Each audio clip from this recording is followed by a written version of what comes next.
it's a known fact that I don't like Vegeta as a character. I think he's gotten better as time progressed and whatnot, but I don't like Vegeta for a lot of reasons, right?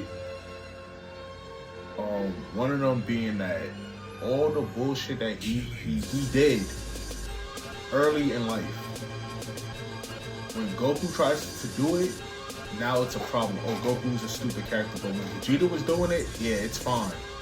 They blame Goku for giving Cell a senzu bean. They said, oh yeah, Goku's a bad dad. But when Vegeta allowed Cell to absorb 18 and murk everybody, oh yeah, we gonna give him a pass because Vegeta wanted to test his power.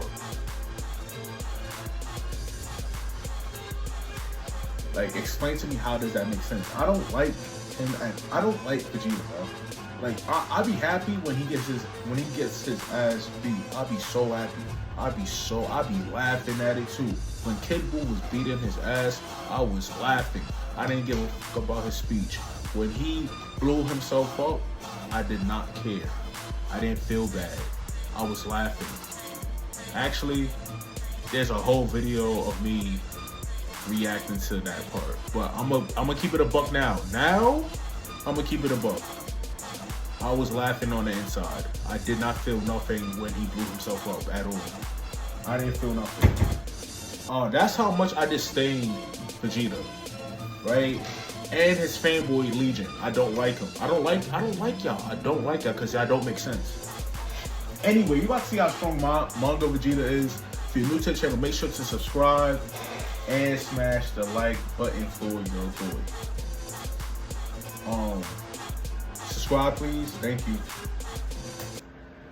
Manga Vegeta. The Prince of All Saiyans has many iterations, with the anime and manga being vastly different. But one thing that they come to an agreement on is that Vegeta's strength is ridiculous, with Vegeta being able to surpass characters like Frieza, who has statements of being able to destroy the entire universe, surpassing Cell, who is stated to be able to destroy the entire solar system with a... Wait, so that's the thing I don't understand. If Frieza has the ability to destroy the entire universe at that time period, wouldn't that make him universal? No, I didn't think he was. I think he was multi-galaxy. He could destroy. Not even a galaxy. No, I don't think he could destroy a galaxy. Maybe a solar system, maybe star tier, but I wouldn't say that he could destroy the universe. No, I don't agree with that. Unidirectional blast, with solar systems and Dragon Ball being stated to be a galactic nebula composed of innumerable stars, transcending Buu, who is... And you know what people's going to say in the comment section? They're going to say, oh, well, Dragon Ball don't even follow what they even write in the Daizenshu. I mean, sometimes you could say that. Sometimes that's accurate. It will say one thing in the Daizenshu, but then in the show or the manga, it will show something completely different. Right? It's never completely accurate, and that's a lot of things with a lot of shows, Naruto being planetary but with no planetary feeds, or Saitama being multi-solar system level with no solar system feeds. We don't even know the extent of when he fought Garo, how many stars he blew up. We're just gonna assume that he blew up over 1 million. Assumed that he did. We're gonna assume that he did because that's what it looked like.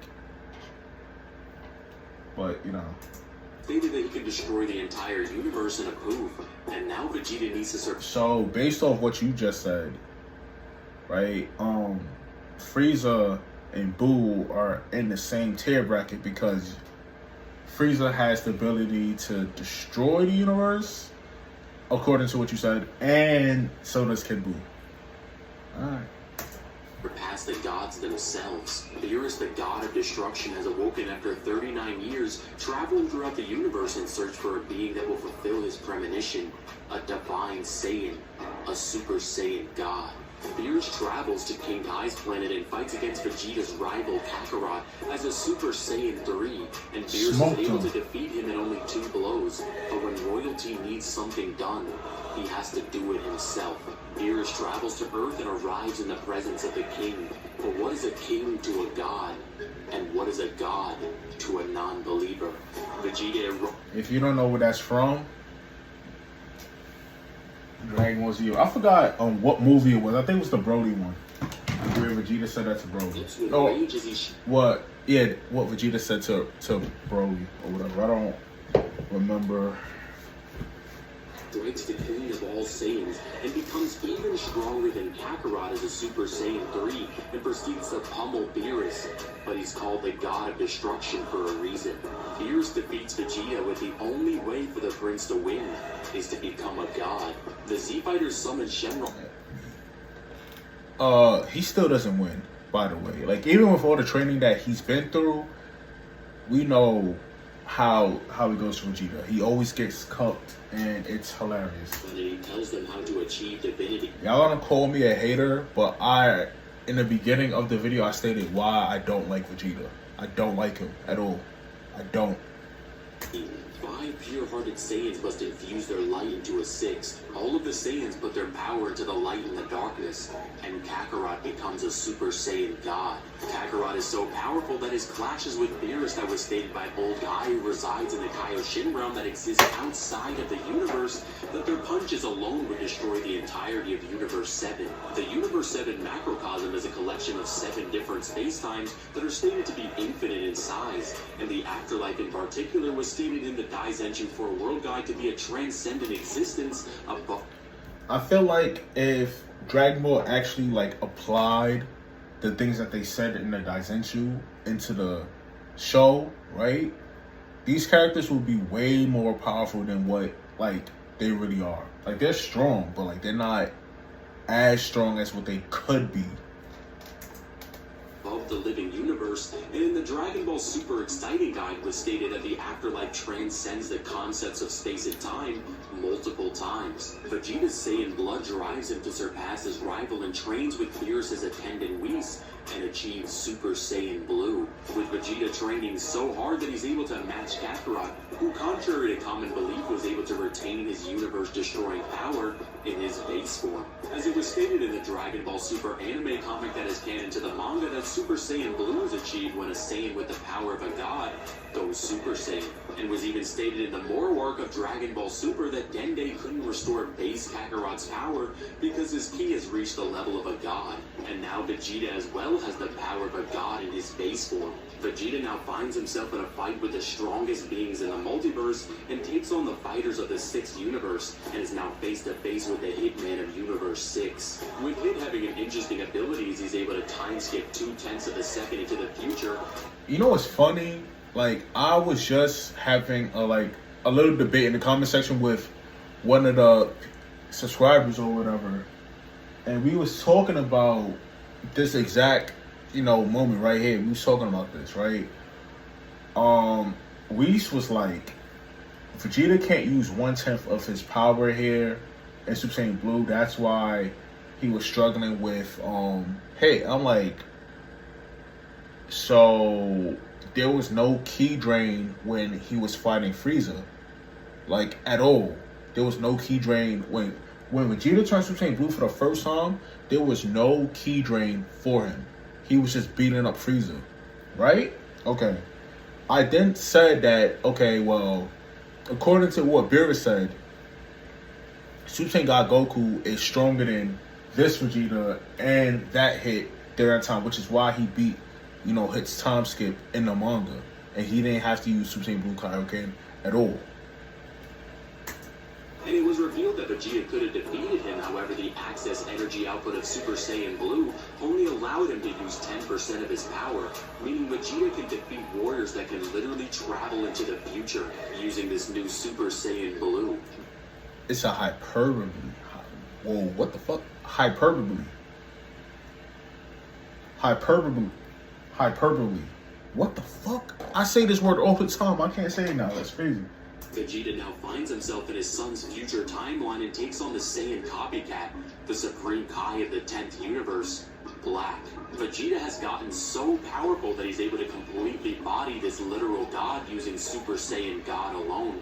Vegeta's power keeps growing higher and higher and has now reached the eyes of the multiverse, as he now finds himself in the Tournament of Power and fights against the strongest fighter in the tournament, Jiren the Grey, a mortal who is stated to surpass his own god of destruction, with the gods of destruction themselves being stated to have power that transcends dimensions. Vegeta has gotten so powerful that he's able to perfect Super Saiyan Blue and has now surpassed Yu Zamasu, who was stated that he was going to destroy all parallel worlds, which includes every timeline and all the mortals within them. Vegeta attacks Jiren and is able to make him bleed by landing 2 clean shots on the strongest. After Universe 7 wins the Tournament of Power, a new enemy has... I mean, when Vegeta fought Jiren, he barely did, he hardly did any damage to him.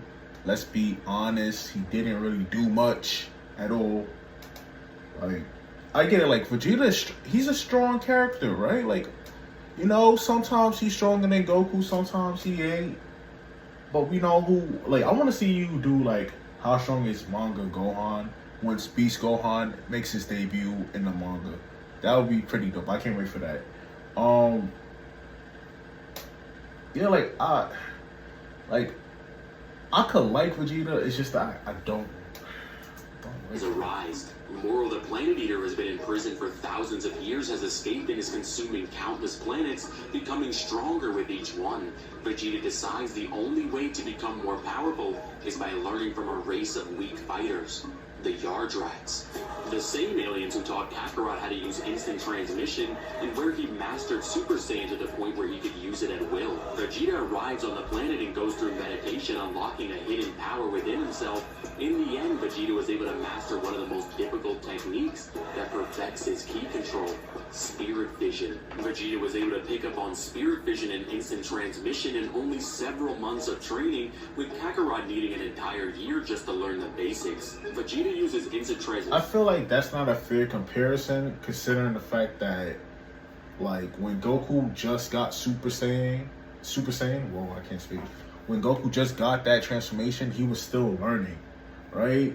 As opposed to, like, a Vegeta who has God Ki, who's been through multiple instruction. I feel like if Goku went back, he's gonna have it easier too. Like, I think that makes sense. Mission and arrives on the battlefield and is smiling in the face of Moro, the same Moro who just previously stomped. He stomped Goku, you get that, but then when he 8-7-3 is when, you know, you see what happened. That man got his powers copied, and then Moro's like, yo, you naming this the Big Bang Attack is overrated as hell. Trash.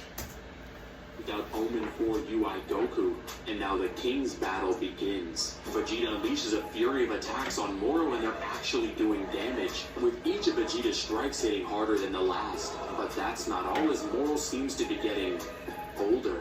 It is revealed that Vegeta is using his new technique and is literally feeding the energy that Moro stole from all the other planets out of it. Vegeta reveals that he can literally break apart fusions and even separate the bond between Piccolo, Nail, and Kami. But I wonder how these new techniques will work against the strongest in the universe. Granola the Survivor, an alien who wished on the Dragon Balls. Like, for beings like Granola, it wouldn't work because he's not a fusion. He's not fusing anybody. But if it's like he said, if it's anything like a fusion, he could separate it. It doesn't matter how long you guys been fused together. It doesn't even matter if you got Katara and it's permanent. He could unfuse you. Unfuse. You know what I'm talking about. To become the strongest being in the universe in exchange for his life, fighting and defeating Kakarot multiple times, as Kakarot even uses perfected Mastered Ultra Instinct. However, Granola is able to catch him off guard and defeats this low-tier angel. But now he's in a fight with the Prince of All Saiyans, who's made massive jumps and improvement, as Vegeta's been training with the God of Destruction Beerus to achieve something Well, Vegeta fights against Granola in Super Saiyan Blue, telling him that he's only the strongest in the universe for a short amount of time, as Vegeta keeps getting stronger every single minute, with Granola deciding that he needs to end this before Vegeta truly does surpass him. But that's exactly what he wanted, as Vegeta coughs up blood from Granola's pinpoint strike. He begins to laugh, and a familiar energy starts surrounding Vegeta's body, putting aside all of his trauma from Frieza blowing up his planet and blaming it on himself, putting aside his anger that he always lives in Kakarot's shadow. As all of his emotions fade away, only one arises to the surface. Vegeta explodes with energy, the energy of a destroyer, and once again becomes the Prince of Destruction, Ultra Ego Vegeta. Vegeta in his new Ultra Ego form states that his power is boundless and proceeds to completely body the strongest fighter in the universe, with Vegeta himself stating that the... Are we You did a great job hyping him up.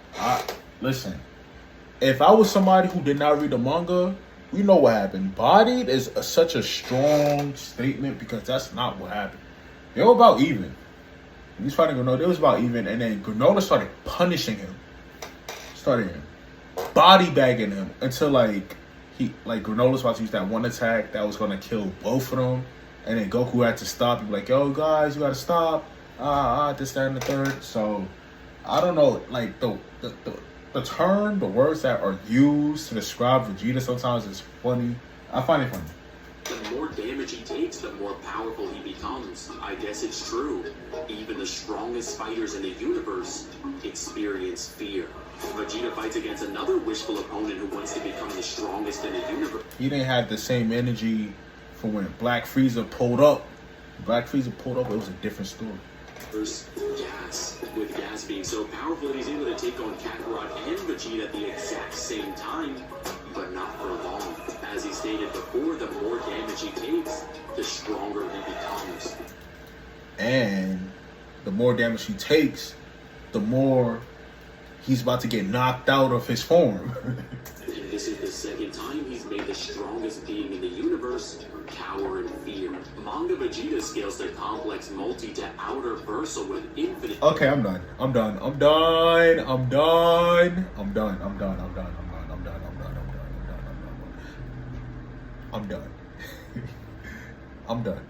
on, let me look at the comments. Hold on. Divine, bro, I fucks with you, but come on. Like, the edits are fire. Facts. The script, I don't know about the script. I don't know. Like, listen, when you said Vegeta is what you said, low complex multi to Outerversal. Hold on, let me see. Hold on. Whoa, wait, go back. Hold on. What you said he was? He was what? As he stated before, the more damage he takes, the stronger he becomes. And this is the second time he's made the strongest being in the universe cower in fear. Manga Vegeta's complex multi to Outerversal. Scales the complex multi to Outerversal with infinite to irrelevant speed.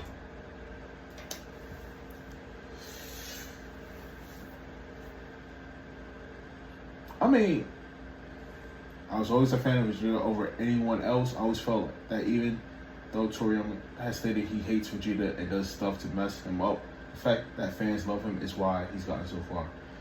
Yeah, but fuck that nigga. I don't like his personality. I don't like nothing about him. But I'm gonna say this, right? I'm gonna say this.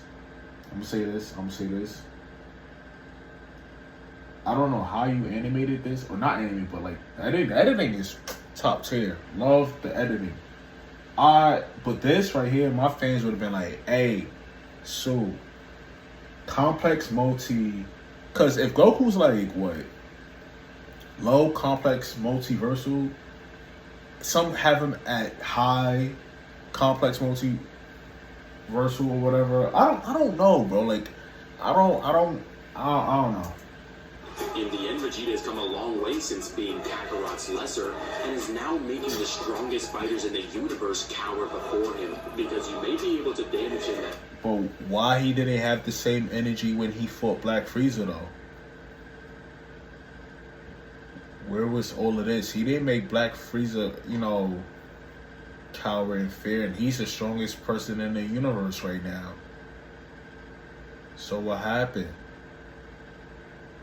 I mean, I'm not trying to sound like a hater, right? I just don't like Vegeta, but I just want to know, like.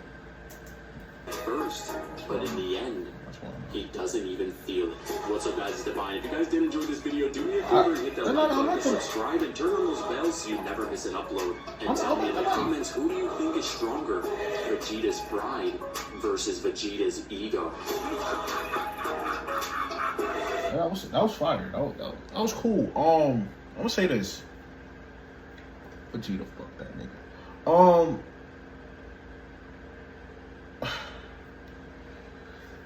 Yeah, all I gotta say is that he didn't have the same energy when Black Frieza stepped up. Feel me? When Frieza became black, the energy was not there. Anyways, man, your boy Sue. We on to the next video. I'm reacting to 2 videos today for you guys. We here, we live. Let's go.